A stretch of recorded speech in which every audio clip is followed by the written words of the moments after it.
Yay Media Group. 13 has been my lucky number for a while. Like, it's always a sign of good things to come for me. This is 13, a Taylor Swift fan podcast, breaking down every song, every Easter egg, every era, and every theory. Hosted by the biggest Swifties, Nick Adams, Anna Szabo, Amy Nichols, and Lacey G. Welcome to 13, a Taylor Swift fan podcast. I'm Nick Adams. I'm Anna. Amy. And I'm Lacey G. And today we are breaking down track number 4 on the life of a showgirl. That is, of course, Father Figure, written by Taylor Swift, Max Martin, Shellback, and George Michael. Whoop, whoop. Love that the credit's on there. Yeah. Yes, I remember when we first got this track list a few days before the album came out, and it was such a big deal that George Michael was on this song. And everyone was so curious, okay, how are they going to incorporate George Michael? Because he's such a big deal in the music industry, and he had kind of had a resurgence not too long before this. There was a movie called Baby Girl that had come out with Nicole Kidman, and it was kind of like a real spicy movie, and Father Figure was heavily used in it. Mm-hmm. And so everyone was like, okay, there's this resurgence. What is Taylor going to do with it? And we figured it out. It's really fun. Really cool. Yeah. And I mean, she did this and did it the right way, because Taylor Swift has been fighting for her masters, for her rights, for her music this whole time. She ended up giving back to George Michael's and went to the estate, asked permission, and then gave money to the estate to be able to do it, not to the person who owned his masters after that. So she wanted to right the wrongs that had been done in her own life. Mm-hmm. Which is also, sorry. Well, I mean, how great is that? How magnificent is that? Yeah, absolutely. And I didn't know this. I mean, because the truth is I'm not super familiar with George Michael outside of Father Figure, but I didn't know that George Michael had his own master's battle in the 90s. In 1992, Michael sued Sony, claiming that they held too much control and treated him like software, and they wouldn't let him leave despite his success. He ended up losing that lawsuit, but later successfully negotiated his freedom, allowing him to release music on other labels, including his own label, before eventually returning to Sony in 2004. So while he had to fight for control of his masters, he generally retained the publishing rights as a songwriter. It's crazy because when it comes to talk about masters and things like that, the only knowledge I have of it is Taylor Swift, you know, because that's something that we have like heavily focused on. So when it comes to other artists, either selling their masters or their masters get sold without them, things like that, I always kind of take it with a grain of salt, because the difference with Taylor is that she writes all of her own music. So she had more rights to be able to, you know, re-record and things like that. There was another artist recently, Hilary Duff, re-recorded her own newer version of her song Come Clean, and she titled it Come Clean and then in parentheses Mine, which I thought was cute. It was kind of like a nod to like Taylor's version, but instead of calling it Hilary's version, it just says Mine. And I was curious, I was like, did she re-record it just like for fun, or does she not own the rights to it anymore? You know, it's like, I feel like through Taylor Swift's Masters battle, I've just learned so much about other artists and their, you know, situations. But today the estate of George Michael works with Warner Music to manage his catalog, like Lacey had mentioned. And it just goes to show you that this has been happening, this fight for people to own their work, because it gets very confusing, and I don't necessarily understand 100% of masters and who owns what and when, but this has been happening for a very long time. So Taylor Swift is not the first person to want to get her masters back. Yeah. She's just probably the biggest artist who has fought for it and eventually was able to come back around to it in such a big and public way. Yeah. And it's also been a recent conversation currently because of Justin Bieber, because he is headlining Coachella. And did y'all see his performance? Yeah, where he's at his laptop. Mm-hmm. And so he is at his laptop and he's playing from YouTube, like a YouTube video of his old music, and then he's just kind of harmonizing with himself. A lot of criticism, a lot of conversation about whatever. But Justin Bieber sold his masters a couple of years back. And so when I saw the clips of him doing that, my first thought was, is he doing that because he doesn't own the rights to perform the songs? Like, is this a loophole for him to play his old songs but not perform them live with a band? Because I remembered when Taylor didn't own her masters, remember she was blocked from performing her old songs at the AMAs. Yeah. Mm-hmm. And so curious, and like, once again, my real knowledge only comes from Taylor. I don't know the legalities of Justin Bieber's master's deal. I don't know if he was blocked from it. I don't know if that was a loophole. I don't know if maybe that's just what he wanted to do because he started on YouTube. I don't know. But I couldn't help but wonder if it had something to do with the rights to perform his old music because of Taylor Swift. So I don't know. It's all just been interesting. You know, in the world of pop culture, in the world of music, everything always comes back to Taylor Swift. Well, real quick here, finishing up the chit-chat about George Michael. They released a statement after we found out that George was going to be listed as a songwriter on Father Figure. They said, "We were delighted when Taylor Swift and her team approached us earlier this year about incorporating an interpolation of the classic song Father Figure. We heard the track, had no hesitation in agreeing to this association between two great artists, and we know George would have felt the same." When this album came out, George Michael had been passed away for many years at this point. And so then that got me thinking again, okay, hold on. What does it mean to interpolate again? Like, that's one of those terms that I hear all the time, and I can't remember exactly how that's different from sampling a song. And so sampling involves taking the actual track and incorporating it into the song. A lot of rap songs do this and stuff like that. They'll take like an old song and they'll just put that original recording into their song, while interpolation is like re-recording that old song or using the same words as that old song. So like you're making something new. You're using the old stuff as like a blueprint to make something new with the old Almost like stuff. making a reference. Yes. An audio reference. Yes. And so that's what the interpolation versus sampling means. And I didn't explain it that well, but No, it makes sense to me in my head. Yeah. So I don't know if you know the answer to this, but do you have to pay the artist if you interpolate their music like you would if you sample? I would. There might be. I don't know. There might be a limit. There might be a Yeah. percentage amount that like, okay, you 100% interpolated this song, Yeah. you need to pay. Or if it's like, that's like 5%, you can get away with it. Yeah, or Yeah, maybe I'm there's really like not sure. credits. But also, when it's someone who is like Taylor, who's been fighting, she probably wants, whether she can or what, if she could get away with it is one thing, but I think she probably just wants to do the right thing and say, Right. I'm going to pay this person, Yeah. whether I need to and or she was not. inspired by the story. You Yeah. know, the subject matter of the song is all about what we're talking about. So Yeah. And she went to the estate. Mhm. So the person who owns George Michael's music does not get this money. George Michael's get it himself. Yeah, which is great. I also found out that, have you guys seen the music video for the George Michael song? I have. It's been a minute. yeah, maybe back in the So day. it says the George Michael music video shows a cab driver's relationship with a fashion model similar to a showgirl. The model in the video is played by Tanya Coleridge, and she has an iconic bob cut like the one that Taylor had on one of the artworks for Oh, Life of a nice. Showgirl. So it's just kind of Yeah. another Nod. another reference to that. And I don't know anything about George Michael's. There is one club in Fort Worth, and I hate it. It's 80s Club. I hate it so much. You hate that club? I hate that club. Oh my That God, is it's the only so club that you fun. can go to, and it's an 80s club. And I hate it. I hate it. But I was there one time against my will, and I saw this beautiful man and I was like, "Who is that?" It was George Michael's. Yeah. That is a good-looking man. Yeah. Who can dress it up in both ways. I mean, he is gorgeous. But I was Yeah. like, who is this beautiful person? That's the one thing I took away from Studio 80. Okay. Oh my gosh, I'm so disappointed in you. I'm sorry, Amy. I'm sorry It's that okay. it came to this. Yeah. Okay. So Well, now we know where we should do our club night. Yeah. yeah, that's right. So what is this song actually about? Well, Taylor, during the promotional rounds of this, explained this on several different talk shows and Love. stuff. So here's a clip of her telling us what this song is all about. The song Father Figure is a story about like a mentor and their protege. And I think people, when they listen to that song, they see different storylines depending on their experience or depending on movies they've seen or stories they've seen about power.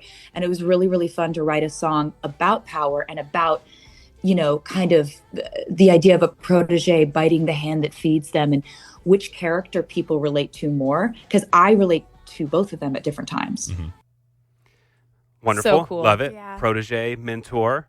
And it is really interesting to hear Taylor Swift sing about like being in a power dynamic and like she's the one calling the shots. Yeah. It's really fun. Like I'm telling us I'm driving this car. I'm going to tell us where we're going. Okay? And I do love it because, like she said, there's two characters and it switches perspective. I feel like depending on my mood when I'm listening to it, I sometimes I'm like, oh, was that the protege speaking or was that the father figure speaking? Like sometimes I feel like you could argue different lines or different characters just depending on how you want to view it, which I think is really cool and just a testament to the songwriting. Absolutely. This episode is sponsored by BetterHelp. Financial stress affects far more than our bank accounts. It can also take a very serious toll on our mental health and our relationships. Did you know that 88% of Americans feel some sort of financial stress, and that was just at the start of 2026? Money worries often bring a lot of anxiety, sleep disruption, and even depression. And it's just one of the leading sources of conflicts for couples and people in general because the truth is it always just comes down to the money. Now, therapy isn't about financial advice, but it is about managing the stress that comes with it or the anxiety that comes with it. Therapy can help people unpack the relationship with money, how to build healthier coping skills, and also how to communicate better with the people around you, whether that be your partner, your family, your bank advisor. Talking to a therapist can help you figure out how to have those conversations. So BetterHelp does the initial matching work for you so you can focus on your therapy goals. You answer a short questionnaire and it helps identify your needs and your preferences, and then they do the rest. And honestly, if you're not happy with your match, you can switch at any time. It's really easy. I've had to do that a couple of times just because whether the therapist wasn't meeting my needs or honestly, if we just didn't vibe and I just didn't feel comfortable opening up, BetterHelp makes it very easy to switch therapists at any time. When life feels overwhelming, therapy can help. Sign up and get 10% off at betterhelp.com/Taylor Swift fan. That's BetterHelp, HELP.com/Taylor Swift fan.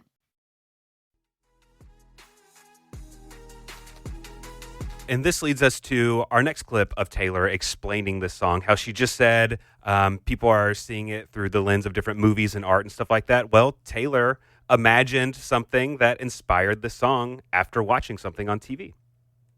I kept thinking about that scene in Succession where Logan looks at his kids and says, "I love you, but you are not serious people." And I think about that scene constantly. I just think it's one of the coolest scenes ever. And I was like, I want to write a song that has that energy of sort of Logan Roy being like, you bit the hand that fed you, and you do not possess the vernacular to be doing this. But I also really have completely related to the protege perspective in so many of these situations, right? Like I relate to the younger one, like when I'm listening to this song, like even though it's from the perspective of the father figure character. So has anyone watched Succession before? Yes. I haven't finished it. I absolutely love Succession. It's really good. It's so good. So if you're listening and you haven't seen Succession, Succession is about this ginormous media conglomerate company. Picture the biggest media company we have in the United States today. It's that company. And it's run by this family. The head of the family, his name is Logan Roy, and he is ruthless. And the entire show, his 4 kids are trying to figure out how they can take control of this company. Highly dysfunctional family. Very dysfunctional. And so I found the scene that Taylor is talking about. And so you'll hear a deep voice talking. That's Logan Roy. That's the guy who she is picturing as the father figure in this song who is controlling everything. And here he is talking to his kids about the future of the company that he built. You're such fucking dopes. You are not serious figures. I love you, but you are not serious people. There we go. It's this ruthless guy. That's how he talks to his kids. Yeah. I was going to say, not only is Taylor Swift a badass for going back and getting her music and saying that this is me, she's also a badass for getting through Succession. Because I'm sorry, I had to give up at some point. No, it was just all arguing about how I deserve this, and it got redundant. I had to bow out of that. I was completely in for a little bit, and then I was like, this is never ending. I loved I've it. never seen the ending. Oh my goodness. I haven't seen the ending either. It's because my 1 month free trial ended, and the last episode hadn't come out yet. I'll give you my login so you can watch it. I'll get back to it sometime. Gosh, that show is so good. I think what I loved about it is probably what Lacey hated about it, because I love a show where every character is just likable. Like, where you're not rooting for anyone. Like, you're not rooting for any of those kids to take over the company, you know? But oh my God, it was so good. But Kieran Culkin, you could not help. Kieran You could not Culkin. help but root for him. Yeah. And watching him, I was like, he needs an award, and I'm so glad that he won an Emmy. Yeah, me too. And Anna, Amy's too proud to take your login. I will take it. I will, if you will please share that information You'll with actually me. finish it? Yeah, no. I will watch other things. She's like, but there's other things on HBO that I want to watch. That's really great. I love that you found that clip, Nick. So hypothetically, if Taylor would have just taken that audio and used it at the start of this song, would that have been a sample? I think that'd be a sample if she took the actual clip. Yeah. Mm-hmm. Now, if she had gone back and recorded Herself the saying words, that? herself saying those words, then I think that would be interpolation. Okay. Yes, I think. agree. Okay. And so immediately when the song came out, everyone was starting to point fingers at, okay, who's the father figure? And I think a lot of people are saying, well, that's Scott Borchetta. That's Yeah. the guy that discovered Taylor, brought her in off the street. She was just this 15-year-old girl singing at the Bluebird Cafe, and he built this wonderful career and then double-crossed her and sold her out and backstabbed her. And so I think that's where a lot of people, that's who people are envisioning when they hear this song. Yes. Right? And also when it comes to, well, I guess we'll get to protecting the family and what that could mean a little later. Mm-hmm. Should we get into some lyrics? Yes. I think just right before we do, I want to briefly touch on why when Taylor Swift's masters were sold to Scooter Braun Let's do it. and how awful this was. Yes. Because Good context. Scott Borchetta raised her, took her in as a young child. I will take care of you. I will take care of all of this. And then turn around and sold her masters to Scooter Braun, who she only talked about with tears in her eyes, getting bullied from other artists. So she wrote an open letter saying, for years, I asked, pleaded for a chance to own my work. Instead, I was given an opportunity to sign back up with Big Machine Records and earn one album back at a time, one for every new one I turned in. I walked away because I knew once I signed that contract, Scott Borchetta would sell the label, thereby selling my future, selling me and my future. I had to make the excruciating choice to leave my past behind. Music I wrote on my bedroom floor and videos I dreamed up and paid for with the money that I earned playing in bars, clubs, arenas, then stadiums. And she said that her masters being sold to Scooter Braun was her worst case scenario. This is what happens when you sign a deal at 15 to someone for whom the term loyalty is clearly just a contractual concept. And when that man says music has value, he means its value is beholden to men who had no part in creating it, which is just so insane to me. That's why I can't believe that this is even a discussion to begin with. I have to tell you why this is mine. Yeah. After I put everything in for it. She said, when I left my masters in Scott's hand, I made peace with the fact that he would eventually sell them. Never in my worst nightmares did I imagine the buyer would be Scooter. Anytime Scott Borchetta has heard the word Scooter Braun escape my lips, it was when I was either crying or trying not to. He knew what he was doing. They both did. Controlling a woman who didn't want to be associated with them. In perpetuity. That means forever. Thank you for that clarity, because I would have.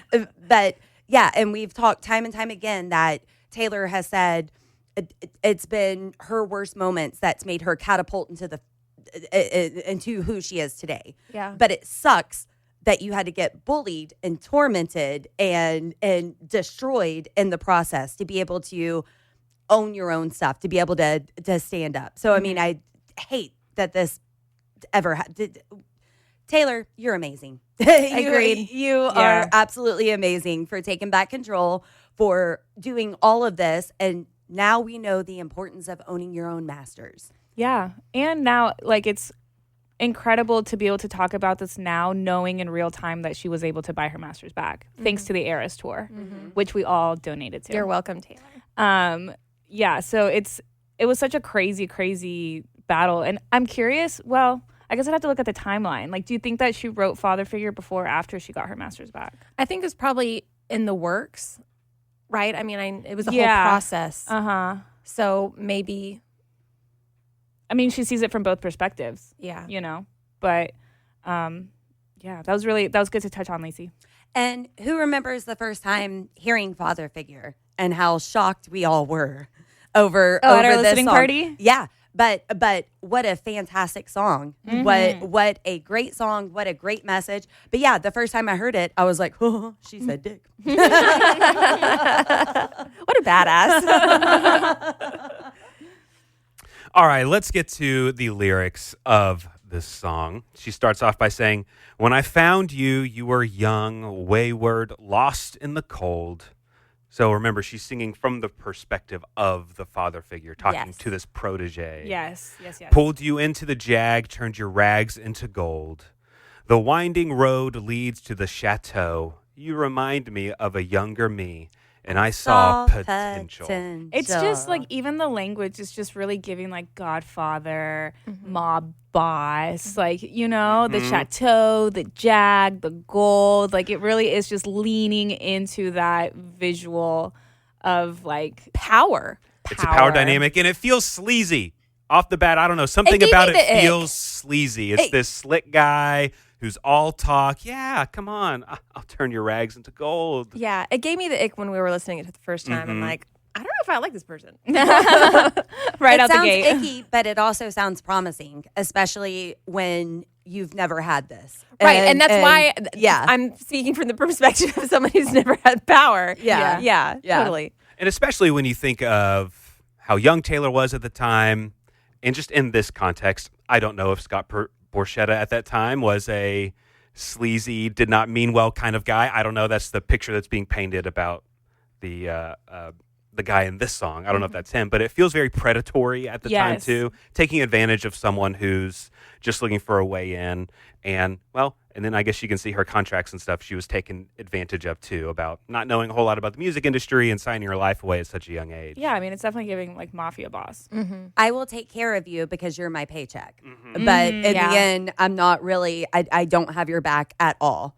But I will tell you everything that you need to know because I'm riding on your fame and your glory. Have you ever thought about it in the perspective of like take aside everything we just said, but have you ever thought of it in the perspective of like younger artists, like Taylor to younger artists, you know, being like, oh, I like, you know, like I've been here, I've done that, like I can show you the way. I mean, obviously, like she's not this like mafia boss, like icky person at all. But, you know, when she said, she's like, I kind of relate to both perspectives. Like, as she gets older and she gains more power in the industry. I remember at one point, I forget who it was, but it was a younger artist that had said a mention or a shout out from Taylor Swift is like currency for a young artist because everybody hears what she has to say. Yeah. So if she posts your song or she mentions your song in an interview, like you can like skyrocket from that alone because she holds so much power. Yeah. You know, now that you say that, there's something that I kind of look for when I see a Taylor Swift interview, which don't come very often, but I feel like when people have asked her at times when it's like, what's your favorite movie, your favorite book, and stuff like that, sometimes she doesn't say those things because, like you just said, it is a currency, and she has to be very careful about what she says. Yeah. And just like in her Eras Tour documentary that we saw on Disney Plus, she didn't say what audiobook she was listening to. But we found it. But instantly after you heard one sentence from it in the show, people immediately found it, and that book skyrocketed on the bestsellers chart. Yeah. And so, like, she doesn't have to say it. Series. And now there's a series. Yeah. Didn't even have to say it. Yeah. Okay, before we get to the chorus of this, I had to bring myself something. Let's go. Ooh, I know what it is. What? Is it brown liquor? I hope it's brown No, liquor. it's not. Dang it. It's not. Nick, I'm so disappointed I'm sorry. in you. This is going to be the dumbest thing ever. Is it? If that was the expectation. Amy, is it bad that like I was excited to drink whiskey? No, Yeah. because that's where my mind was what? at. Lacey, look under your desk. Sometimes there is liquor that's kept under Yeah, but that's been Big there like Al Mac's a long desk. time. Does liquor go bad? I don't know. Oh, what do we have? We have Snoop Dogg, 19 Crimes, wine. He does keep like. Well, I think there's a bottle of tequila. Tequila. No, I have had that tequila before. That has been there for ages. Okay. We're not drinking that.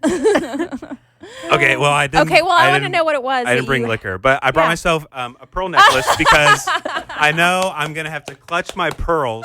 It's perfect. Whenever we get to this next line. It's perfect. I'm so glad you did that. Wait, that's really funny, but I was definitely waiting for whiskey. Me too.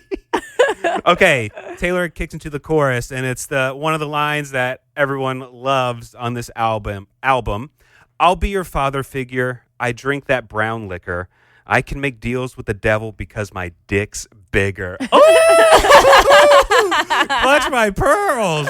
When we first heard that, I could not believe Taylor Swift said that in a song, and we'll hear it forever. We need to go back to the video of like our live stream and find that part and get your reaction. Nick. I feel like it wasn't as big of a reaction. I was just having this thought in my head, like, she didn't say that.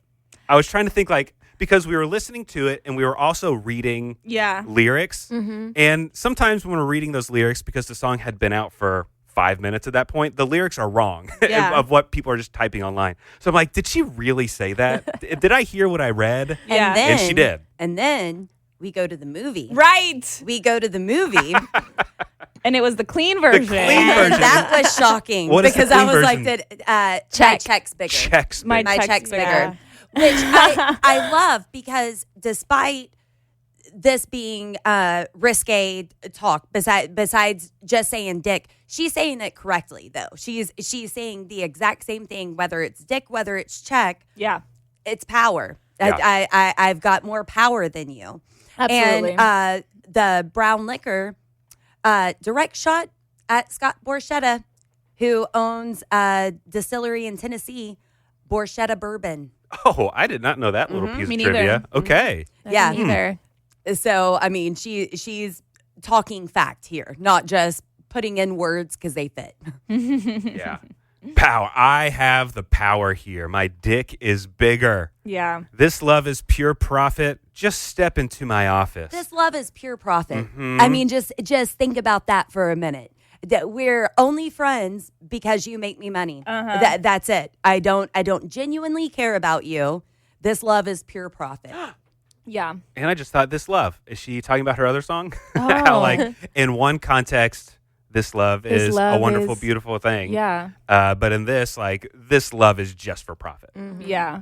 I did find this statement, I guess, from another fan online, but it says, outside of the metaphor, it straightforwardly refers to how the industry uses and acts predatory towards naive, inexperienced artists to get ahead, which is also shown in the following lyric, this love is pure profit. The industry promises a long-lasting career and fame despite it being uncertain, thus making deals with the devil, which is so true. You know, like an artist is just barely starting out and they're like, we're going to make you the next big thing. But it's like, they don't actually know if that's going to happen or not. You know, like you see it in every single movie about all of this. But you're the next Taylor Swift. You're the next Clara Bow. I mean, they even though they're telling you everything that you want to hear, they're still putting you up towards other people. Sure. You're going to be the next biggest thing. You're going to be the next Taylor Swift. Yeah. And it also does keep in line with this visual theme of mafia. Because in the mafia, it's even though it's like families, it's still this love is pure profit. Like the loyalty to this family, like is because of we're profiting off of it. And then it says this is a metaphor of how Scott Borchetta acted like he was a father figure to Taylor Swift. Mm-hmm. This love is pure profit. Just step into my office. I dry your tears with my sleeve. Mm-hmm. Leave it with me. I protect the family. Leave it with me. I protect the family. And so very quickly, people were thinking, what is this family? What's this family? And a lot of people are thinking, is she singing about her old albums, her former albums by now that she is the father figure? Yeah. She can protect her family. One way or another, she's going to figure out how can I get these masters back, my 6 albums? And is she now able to protect the family? I like to think so because she says, I protect the family 6 times. Mm-hmm. Yeah. Which Well, there you was go. in the song, which I think is really Telling. really cool. Yeah. She goes on to verse 2 saying, I pay the check before it kisses the mahogany grain. Great lyric. Sorry, go ahead. which Taylor actually said herself in an interview. I have this clip of it. Let's go. Here she is saying it. There's a song called Father Figure, where the first line of the second verse says, I pay the check before it kisses the mahogany grain. Yeah. And I'm like, that's my favorite type of writing, right? Where you have to think about, what do those words mean? Oh, somebody got the bill before it hit the table, but you say kisses the mahogany grain. I'm like, okay, that's my favorite type of stuff to write. I like how she said, what do those words mean? I feel like that could be a log line for our podcast. 13, a Taylor Swift fan podcast. What do those words mean? Absolutely. That's essentially what we do. Uh-huh. We look at her words and we're like, what is she saying here? But yeah, I love that line also. One of the ways that you can, that I've heard celebrities and rich people talking about how they assert their power in a given dynamic or situation is what she's talking about here. I pay the check before it kisses the mahogany grain. So before a rich person or celebrity even goes to a restaurant, they give their credit card to the restaurant and say, don't even bring me the check. Don't even bring it. This is my card. Charge it. Oh. And then there's not that, no, I'll get it. No, I'll get it. No, I'll get it. Okay, I'll get the tip. No, I got it. Like, you don't even see the check. Oh, I guess I'm not rich because I didn't know people did that. Mm-hmm. But at the same time, she is the money. So, I mean, she's paying for it whether or not he put his credit card down. That's so true. Mm-hmm. Totally. Mm-hmm.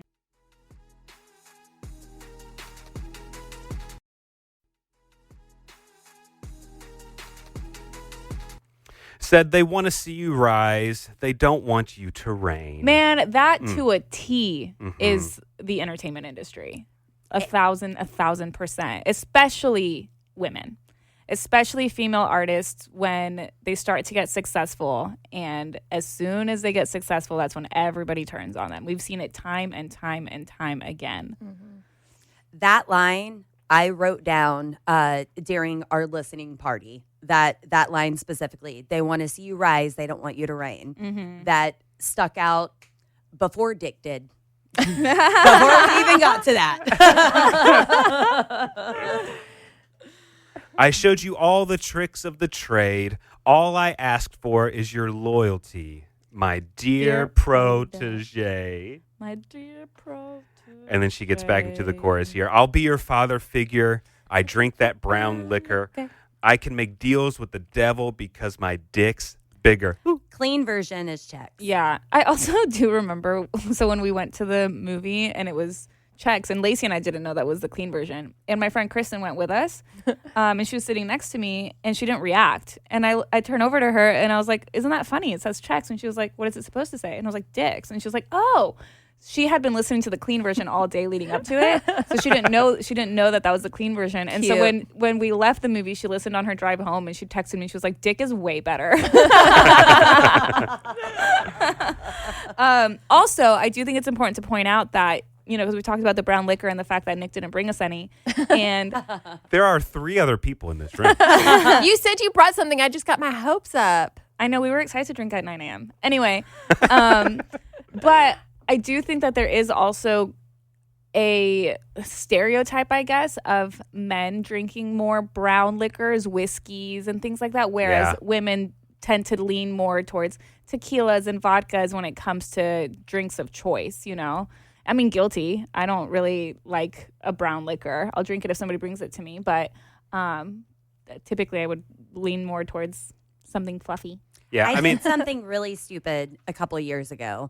I decided I don't like IPA beer or whiskey, so I'm going to drink it until I like it. Well, I like it. Now IPA is my beer of choice, but I didn't need to open myself up to even more alcohol. I mean, that was like why? I'm not picky already. But yeah, I can drink all of it. Nick, I'm also disappointed. No IPA, no brown whiskey. You could probably assume by the fact that I'm part of a Taylor Swift podcast, I do not gravitate towards the brown liquors. Really? That is just not something. And then when I hang out with all the dudes, and they're all drinking their expensive bourbons and stuff, I'm like, sure, I'll have some. And then I just nurse it. I don't like it. I don't care for it. Like a Cosmo, please. Yeah, anything with an umbrella. Can I have some pineapple to put in it? That is me and my boyfriend drinking. He gets the fruitier drinks, and they'll come drop it off on our table and give it to me. And I'm like, nope. Switch him around. That watermelon strawberry crap goes to him. That's great. I like that. This love is pure profit. Just step into my office. They'll know your name in the streets. Yeah, I'll do it for you. Everyone will know your name. Leave it with me. I protect the family. In my notes here, I wrote, enter the best bridge of the Showgirl album. And this song and Eldest Daughter, I really learned the bridge from people just doing it on TikTok. Acting it out. That's it. Just reacting to this song. And that caused me to know the bridge. So thank you so much. I saw a change in you. I saw a change in you, my dear boy. That's so condescending. Mm-hmm. Well, and she says it so condescending too. Yeah. In the chorus or in the bridge here. They don't make loyalty like they used to. Do you think when you're listening to the song, do you think that this is the point where the perspective changes to the protege character? Because I like to think so. So when he says like my dear boy, I almost feel like that's the protege being condescending towards the father figure. Is it the protege starting to stand up to the to the father? That's gaining power. Yeah. That's how I visualize it. I don't know if that's correct or not. I think it's your own interpretation. Totally up to interpretation. My personal interpretation, not to be confused with interpolation, of this is like, this is when we start to hear from the protege. So, my dear boy, it's like condescending to the father figure. They don't make loyalty like they used to. Like, oh, here's a twist and it's coming from me to you. This is where she gets sassy. Yes. This is where she says, I'm done. Yeah. Your thoughtless ambition sparked the ignition on foolish decisions, which led to misguided visions. That to fulfill your dreams. Let's go. You had to get rid of me. I should have just went for it. I didn't have the key, but I should have stuck it out. That was a me with a question mark, Lacey. But you started real strong. And so I like to listen to this once again from the protege perspective, because the foolish decisions being, Scott selling the masters, and then which ultimately, led to misguided visions. Ultimately, that was his greatest downfall, selling Taylor Swift's masters, right? Like, I mean, my tears ricochet. Right. I'm your worst fear. Right. You did not expect for this to happen. Well, look at me now. Yeah. And so to fulfill your dreams, you had to get rid of me. Like, once again, Taylor worked a bajillion times harder what was it that she said? She was like, people underestimate how far I'll go to prove a point. And I feel like that's kind of the essence of this, because she got the success and the confidence to stand on her own. She doesn't need him anymore, and so that was his biggest fear all along, that you're not going to need me. I need to keep you in my control. And she said, I don't think so. Yeah, and in the rest of the song, it's like there's been a separation between the protege and the father figure. Sounds like the protege has left, and they're now talking down to the father figure. Yes. They're putting the father figure in place. Yeah. That's how I like to visualize it. And she says, I was your father figure. We drank that brown liquor. You made deals with this devil. Turns out my dick's bigger. Yes. Now the protege has the upper hand, just like Taylor Swift has the upper hand now. I have the power. That is the only thing that line means, is I have the power. But I love her wording on it, because it still means the same thing. Check's bigger, dick's bigger. I've got all the power. And I also really like just in this part, which is you have to get rid of me. And then this is the part where she says, I protect the family, but she whispers it. I do too. I protect the family. And I feel like in the context of the song, this is the first time that we're hearing from the protege. So before, it was the father figure being like, I protect the family, like I'm bringing you into the industry. But now she's saying, I protect the family, meaning her work. She's protecting herself, her work, her history, and her future, all because of her hard work to get there. And so I love that it's whispered, because I just think that's so powerful, because it's so soft but so loud at the same time. Yeah. And, we were talking about, Anna, earlier we were talking about like the mafia and stuff like that. It feels like the proteges become their own mob boss. They are just as ruthless. And I love this line where she says, you want to fight, you found it. I got the place surrounded. You'll be sleeping with the fishes before you know you're drowning. That's like a mob guy sleeping with the fishes. Yeah. I think that's direct, like that's from The Godfather, right? like sleeping. I don't know. With the fishes? I feel like I that's don't in know if it's every that mafia movie. movie I've Yeah. ever heard Yeah. of someone. Sleeping with the That's when they fishes. go dump the body in the waterway down the street off the bridge. You're sleeping with the fishes. Favorite mob boss movie? Everybody name it. Mickey not Blue familiar. Eyes. Mickey Blue Eyes is so good. I don't know Hugh that Grant. movie. Ooh. It's from the 90s. Okay. It's really good. I'm only thinking of The Godfather now, which I mean, I have seen. See, I know a this big is one. blasphemy, but when it comes to like those kind of movies, I prefer Goodfellas over The Godfather. I love Goodfellas. Good mob movie. Scarface? Is that Yeah. a mob movie? Yeah. Okay. Yeah. Well, then Yeah. I've seen one mob movie. All right. Does Zootopia count? No, but Zootopia 2 does. Because they have the little mob boss. They do. You know what I mean? Yeah. I think it counts. What was I going to say? Oh, also, when she says, "You want to fight? You found it. I got the place surrounded." I really like that part because in my head, this is the protege. This is Taylor Swift being like, "I got the place surrounded" by like Swifties, like us. Like we're the ones that are going to support her ultimately. See all those ticket sales, Scott? That's That- us. I see the Eras tour. Yeah. Whenever I hear that, I've got the place surrounded. Yeah. I'm selling out stadium after stadium, Yeah. city after city, in Boosting every the country. economy in every city. Yeah. Yes. And also when she first announced that she was going to re-record her music, and a lot of people were really cynical about it. They're like, why are you going to do that? No one's going to repurchase your music. But all of us were like, no, yes, we are. We got you, girl. We got you. We're going to do it. And we did. And it was the greatest thing ever to have her back. Happy 5-year anniversary to us, by the way. Yay! We started this podcast 5 years ago That's because crazy. Taylor Swift was re-recording her music. Yeah. And at the time, we got laughed at by the company. We are, did. Are you Wait, just a gonna podcast about talk Taylor Swift? Taylor Swift the whole time? Wait. Sure am. Is this song about us? Yeah, I mean, no, it's so true. When we presented the idea of doing a podcast about Taylor Swift, the higher ups were like, no one is going to listen to that. And look at us now. I do love this next line where she says, "Whose portrait's on the mantle?" So remember, like, she's talking to the father figure now. And it's like, my portrait's been on your mantle. Like, you've been using me. You've been using my name, boasting about me to all your friends that come over. Not only that, There's my relationship with Taylor Swift. but I mean, So I true. bet her records are on his actual Absolutely. wall, like For sure. on the mantle, like as if it were her or his accomplishments. It's You're insane. so right. Yeah. But I also have Taylor's records on my wall. Who covered up your scandals? Mistake my kindness for weakness and find your card canceled. Every single time I perform this, I have to do how do I describe this over the podcast? Cut of the neck. Like card canceled. Like I take my hand and I get. Never mind. This is gonna. It's like across your throat. Across your throat. Card canceled. Yeah. Have you performed this song? Many a time. I have twice. Oh, Twice. not in public. Twice in public. No one cared. No one.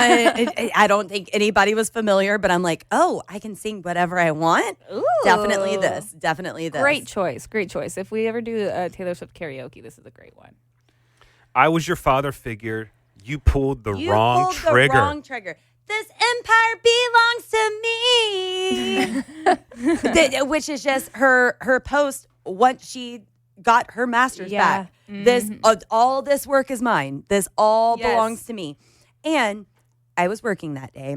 My phone was blowing up from you all. And the last text that I got was Anna saying, I think Lacey doesn't know that Taylor Swift owns her own music yet. And I was like, girl, I am so sorry. I just now got to my phone. I'm aware now. I was like, we're living in a world where Lacey doesn't know. Somebody get Paul Revere on the phone right now. I mean, it felt like Taylor Swift's engagement where Nick was the one blowing us up. Is anybody awake? Why is no one responding? Yeah, it was like, like 2 literally- minutes had gone by. No one responded. This makes it was 13 minutes. I went to the Instagram post. It was 13 minutes had passed, and you were like totally freaking out. It was a big deal. That's kind of beautiful. All right, and then she finishes up the song by saying, "Leave it with me. I protect the family." Yes. And then the outro, she says, "You know you remind me of a younger me. I saw potential." A classic Taylor Swift switch up. A classic. And I love it. It's like so true. Like her art will always be hers and only hers. And a couple more quotes from Taylor Swift. She told Rolling Stone back in the day, I truly, legitimately thought Scott Borchetta looked at me as the daughter he never had. I thought I knew what betrayal felt like, but the stuff that happened with him was a redefinition of betrayal for me, just because it felt like we were family. It is also, I mean, when you say that, it's interesting that she put Father Figure as the song right before Eldest Daughter. I think it's weird too. That just gave me the chills. Yeah. Well, any final thoughts on Father Figure? Great song. Love Excellent. Excellent across the board. I would love to see a music video for it. Yes. One day. Yeah. I mean, it was in the top 5. I can't remember which one I ranked it. It's so good. And is it coming? Because, I mean, she definitely teased George Michael's and Opalite. So, I mean, is that just paying homage to him? Is that going to be the next video that we get? It'd be pretty awesome. Are we getting another Elizabeth Taylor? Which Elizabeth Taylor, let's talk about that for a minute. She released the music video for Elizabeth Taylor. Mm-hmm. Some fans thought, oh, this is just a give up. You're just playing old clips of Elizabeth. No, she paid Elizabeth Taylor's foundation for the rights so that is the most expensive music video she's probably done because she paid for rights to use all these old clips. Yeah. What a badass. What a badass. And absolutely incredible because Taylor being the biggest artist in the world, she introduced millions and millions of people to Elizabeth Taylor. Mm-hmm. I think I saw there was like a spike in searches for Elizabeth Taylor movies because after seeing those clips, a lot of people were interested in watching the entire movie. And a lot of the clips in that music video were also the original references that Taylor had made in other like Wildest Dreams and other videos where Taylor has referenced Elizabeth Taylor. Like those were specific to the lore of Taylor Swift as well. Like I loved it. I thought it was really, really, really cool. Were we all expecting like an actual production like music video? Yeah, sure. But what she gave us was really great. And it was just so perfect and true to Taylor Swift and wanting to uplift other artists. Yeah. And that being Elizabeth Taylor. Yeah. 10 out of 10. Sorry. 13 out of 10. All right, well, that does it for this episode of 13, a Taylor Swift fan podcast. Thanks so much for joining us. If you haven't already, subscribe to us on whatever podcasting platform you're listening to us on right now. All the ways to contact us are in the description of this podcast. And join us next time. We're going to break down Eldest Daughter. Thanks for listening. The 13, a Taylor Swift fan podcast. Subscribe for free and leave a positive review on Apple Podcasts, Spotify, or Google Podcasts.